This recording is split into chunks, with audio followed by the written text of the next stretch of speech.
Depression is a very serious concern, especially today. However, in the past lesson, sinabi ko that depression is not a modern day issue kasi nangyayari na to in the past. Today, close to 300 million people are affected by depression. Nakita ko ito sa isang study ng World Health Organization. According to them, this is what is called mental health problem. Ang sad truth about depression is sabi ng ilang medical experts, wala itong cure. The medicine they give only regulates yung mood ng tao, pinapakalma lang siya. Sa medical field, some believe that depression is caused by chemical imbalance. So ibig sabihin, some people are born with it. Others suggest naman that the factors that contribute to depression are genetics, biology, and environment. Meaning someone gets depressed because of outside factors. Alam mo, I have been studying the idea of depression because there are people close to me na dumaan dito. And I wanted to respond better to them, so pinag-aralan ko siya. However, since I am not a medical practitioner, I look at it from the perspective na naintindihan ko from the Bible. As I told you, depression is not an issue new to our generation. There were many people in the Bible who experienced it. Ang first case is yung kay Cain. He experienced it when the Lord rejected his offering. Because of his depression, he eventually killed his brother Abel nung hindi niya na makontrol yung emotions niya. Ito'y sinasabi ko na depression may not be a sin, but it can lead you to sin if you are not able to manage it well.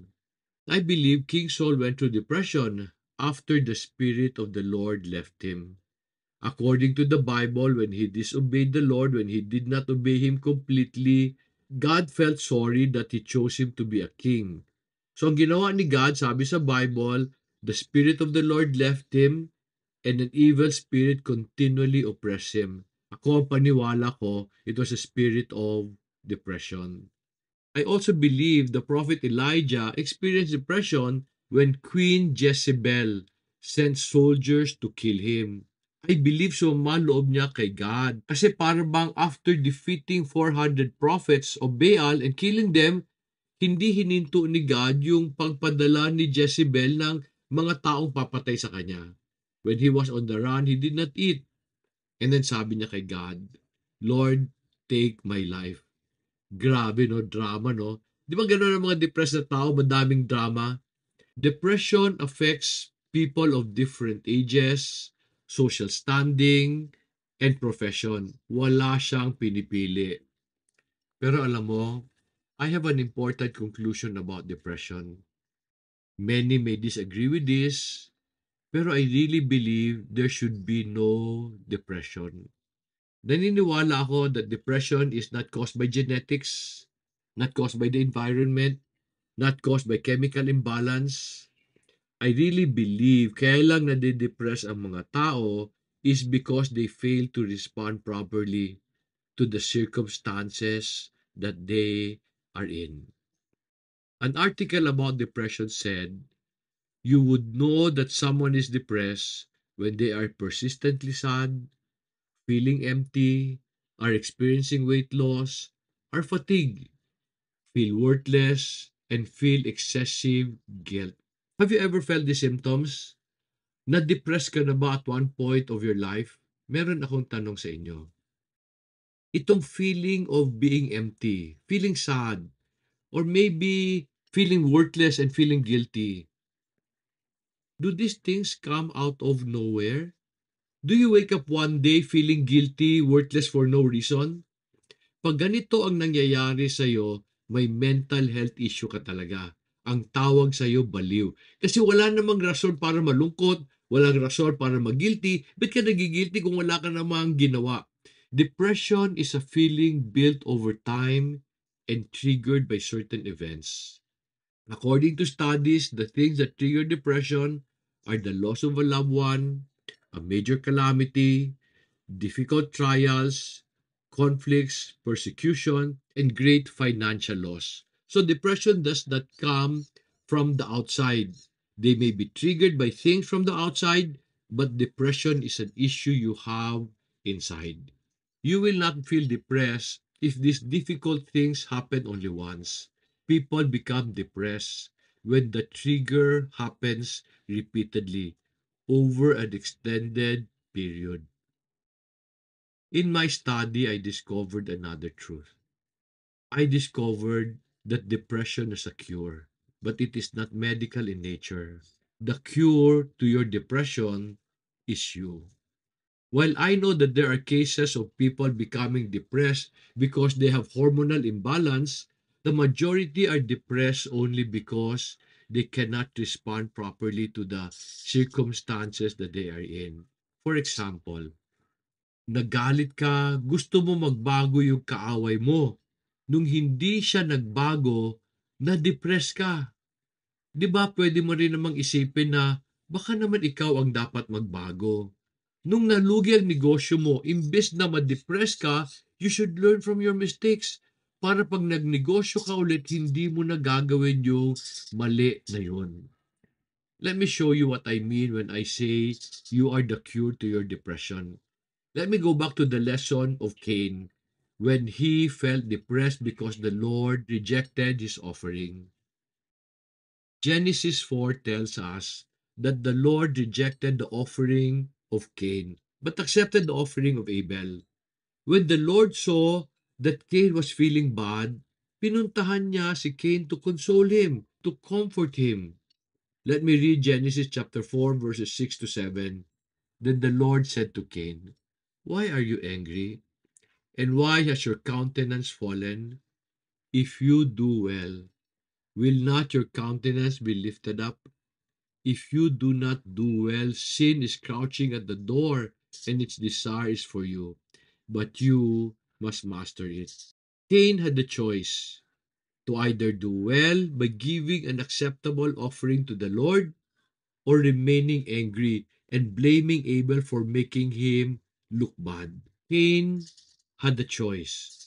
Cain could have responded differently, pero he chose to respond foolishly. Imbes na baguhin niya yung pagkukulang niya sa Panginoon, ginawa niya, pinatay niya yung kapatid niya, hoping na magbago ang tingin ng Panginoon sa kanya kung nawala na yung kapatid niya. So yung case ni Cain, may solusyon yon.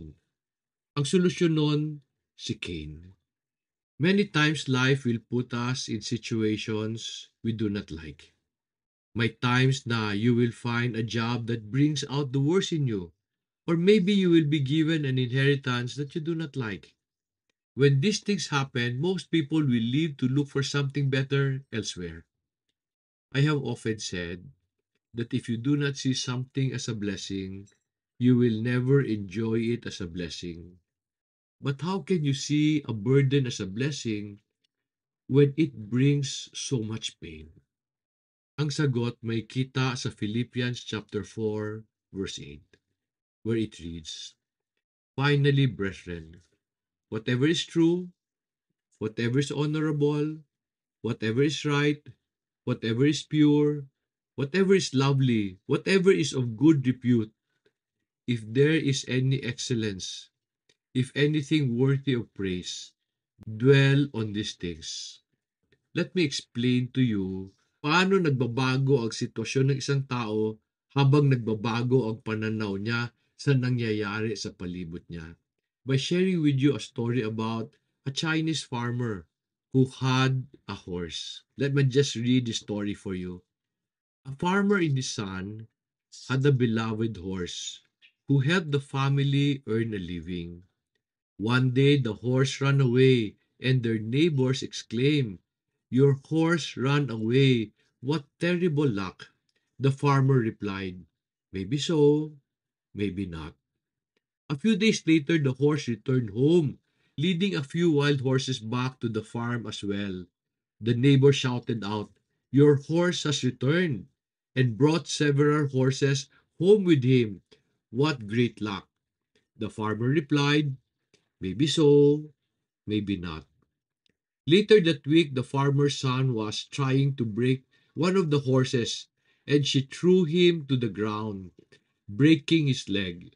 The neighbors cried, "Your son broke his leg. What terrible luck." The farmer replied, "Maybe so, maybe not." A few weeks later, soldiers from the National Army marched through town, recruiting all boys for the army. They did not take the farmer's son because he had a broken leg. The neighbor shouted, "Your boy is spared. What tremendous luck." To which the farmer replied, "Maybe so, maybe not. We will see." Lahat ng burden could become a blessing if you see the good in your situation. But when you decide that it is a burden, it will become a burden. If you do not respond well, you will end up becoming depressed. Friends, only you can decide how to look at what you have, either as a blessing or as a curse. No medicine can change your mind, so you are the solution to your bad situation.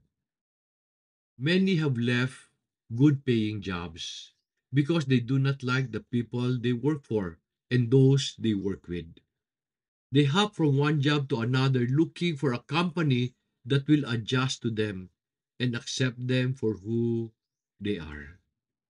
Friends, do you want to be able to find a job that is perfect, where people will treat you the way you want to be treated? Do you know what you should do to find such an opportunity? Basahin natin ang Philippians chapter 2 verses 3 to 4. Do nothing from selfishness or empty conceit, but with humility of mind regard one another as more important than yourself.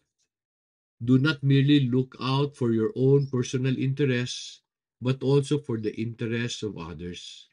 The world tells us that we should put our welfare before everyone else. Sabi pa nila, by loving yourself first, you will teach others how to love you properly.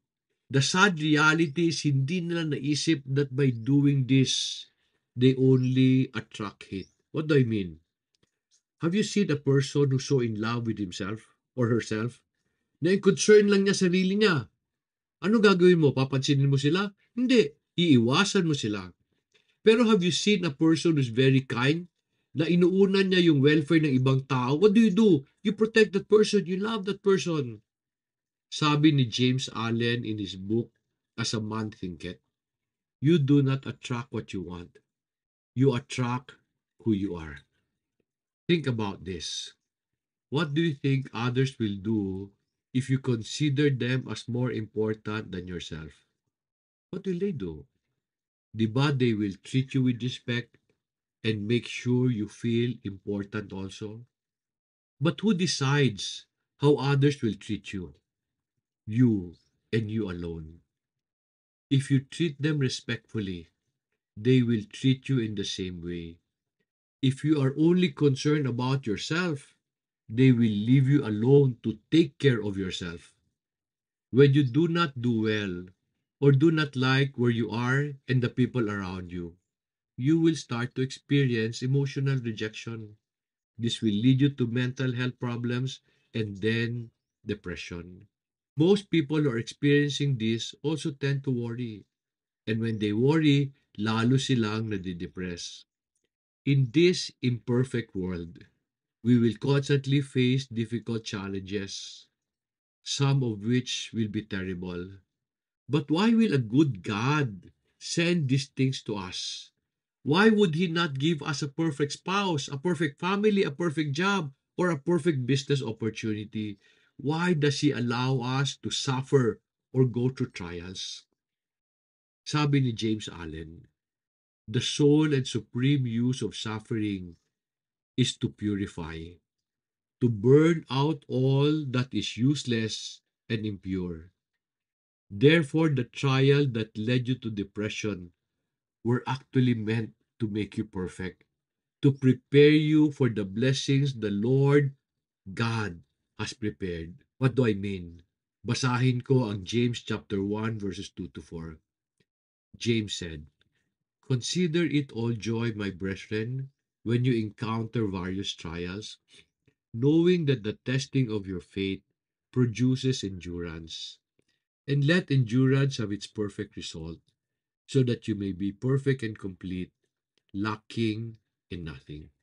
According to James, our trials are meant to make us complete, so that we may not lack anything.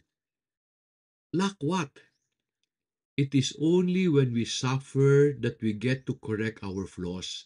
Kasi our trials exposes our weaknesses. When we understand our weakness and decide to correct our flaws, we gain strength. We gain the character we need to be able to respond to the gift that God has prepared for us.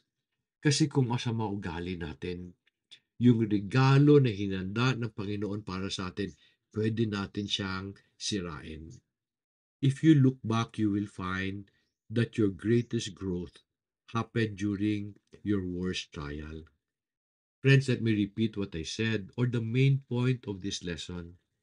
There is a cure for depression. It is not a capsule that we take, it is not a medicine that can be formulated, but a person God created. The solution to depression is ikaw. You are the cure to your depression.